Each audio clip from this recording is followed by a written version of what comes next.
From my following of the developments, I came to the realization that the Boko Haram Muslim community was founded in reaction to the prevailing circumstance of mass abject poverty in the midst of plenty in northern Nigeria.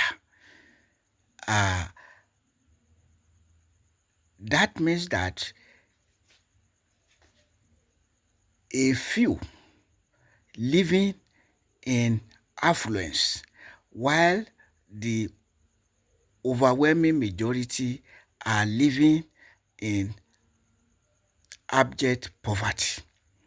And the founders of the community, of the Boko Haram Muslim community, led by Mohammed Yusuf, were convinced that the situation contradicts the Islamic injunction of being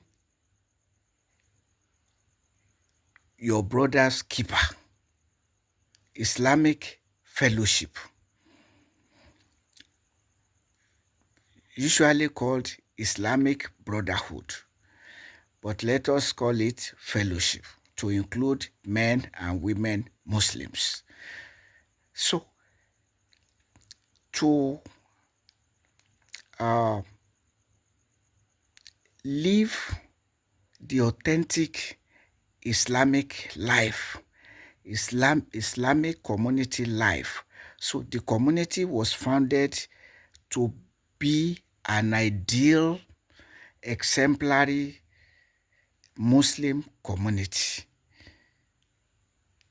away from the prevailing mass abject poverty in the midst of plenty, while a few are affluent and others are poor. It was the same scenario in Latin America, where Christianity was dominant, with particular reference to the Catholic Church.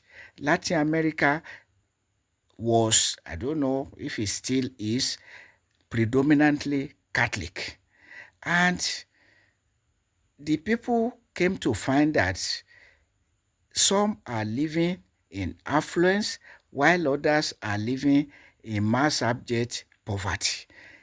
And that was the origin of the liberation theology. Liberation theology was rejected by the Catholic Church and any other church, that because in truth the church is rich, is wealthy, but making money from the poor people and supporting the rich that are promoting it, that are promoting the church. And so the church was opposed to liberation theology. It is the same scenario playing out against the Boko Haram Muslim community, a community that set for itself the goal of creating an ideal, an exemplary Muslim community where nobody will suffer want, while a few are living in affluence. And so we should not be surprised that the Fulani Muslim imperialists rose against it and desired it to be exterminated. And so, all this while, I have waited to know where Atiku Abubakar belongs. But he has said it. He said he was the one who told President Olusegun Obasanjo to exterminate the community. According to his narrative, President Obasanjo acted on his advice, sent the army generals against the community, and the community was eradicated. But that is falsehood, because a minister of in the presidency of Olusegun Obasanjo, Femi Fani-Kayode, already told us that President Obasanjo refused to exterminate the community when he was told to do so, though he didn't tell us who put the pressure on him to do so. But Obasanjo could not see why he should do it, because the community was peaceful, was living its life without violating any law of Nigeria that guarantees freedom of association and freedom of religion. But the decision to live an ideal Muslim life in accordance with Islamic principles became a challenge to the conscience of the Muslim imperialists. The community is Fulani, is Muslim, and the opponents are Fulani and Muslim. So the church too, no church accepted liberation theology, even though liberation theology is saying that Jesus preached love of neighbor. Jesus preached charity to neighbor. And there's no charity in a situation where a few are living in affluence and the overwhelming majority in the same church, in the same country, on the same land, or in the same land, are living in mass abject poverty. So, but those benefiting from the prevailing circumstance included the church, milking people every Sunday for collections, for donations, saying that God will continue to bless them the more they give to the church. That is the preaching of any church, of any mosque. So the situation is not different. You would then put Muhammad Yusuf as a quintessential Islamic liberation theologian, practical one. And that was the situation in Latin America too, practical liberation theology, whereby you put the concern of the downtrodden first, fundamental option for the poor. That was the motto, fundamental option for the poor. So what happened in Christianity in the name of liberation theology came about in the Boko Haram Muslim community. And the expression Boko Haram, which was translated as Western education, is haram. Western education is not haram, but those who possess it are using it to commit haram. And you take it from fuel subsidy in Nigeria with abundance petroleum, living on petroleum money, and talking of fuel subsidy, fraud. Or you go to the Academic Staff Union of Nigerian Universities, where the leadership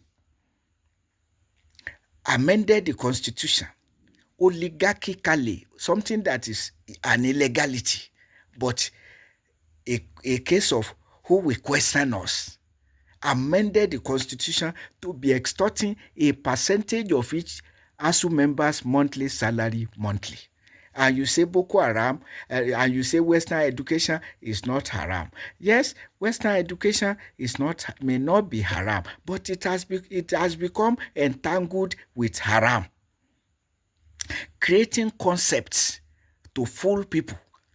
So you amended the constitution by yourself, and you put yourself as the authority to reduce or increase the percentage of the worker's salary that you will deduct on monthly basis from individual worker.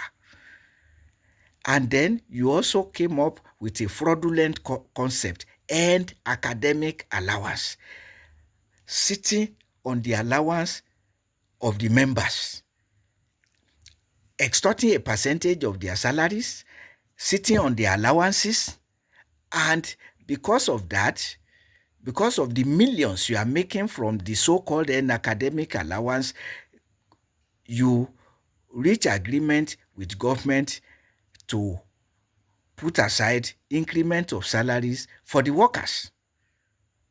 And you say Western education is not haram. Yes, if it's not haram, it has become entangled with haram. Those who possess it are using it to commit haram. You remove subsidies from basic necessities of life, and you ask poor students to come and be taking loan. How many students are not poor now when workers are not paid living wages? Workers are not paid living wages. You are talking of poor students. Are they not from the homes? You say you are transferring funds to indigent families while turning workers' families into indigent families. So, you see, Boko Haram knows what he's talking about. He's not crazy in the head. Those who are crazy in the head are his opponents. The Fulani Muslim imperialists, who are politically dominant in Nigeria and abusing the religio-political powers to oppress the community. And the community could only fight back by adopting terroristic approaches. Otherwise, how can a small community face a giant like Nigeria? But now, look at it. Nigerian security forces has been reduced to a skeleton of what President Olusegun Obasanjo left behind. A skeleton of what President Olusegun Obasanjo left behind. President Olusegun Obasanjo refused to attack the community despite the advice and pressure of his vice president, Atiku Abubakar, by confession of Abubakar himself, though he lied that Obasanjo complied and eradicated the community. If the community was eradicated, where is evidence to that effect? The evidence that we see is that Boko Haram was peaceful, made no headline throughout the presidency of Olusegun Obasanjo, and the army and the police were intact, able, security was almost perfect. You could travel day and night during the presidency of Olusegun Obasanjo until the crisis started with a Fulani Muslim imperialist who became president, Umaru Musa Yar'Adua, and all his successors have been following suit with the same mentality of Christo-Islamic imperialisms as promoted by Goodluck Ebele Asikwe Jonathan. So, the Boko Haram Muslim community is a human rights organization in a religious gap. It's not a terrorist organization, and has sought peace with Nigeria's rulers, severally rejected by Nigeria's rulers. No, we must exterminate you. And since 2009 to 2025, they have not succeeded in eradicating Boko Haram. By God's grace, Boko Haram will never be eradicated. What will be eradicated is haram and its perpetrators by the grace of Almighty God.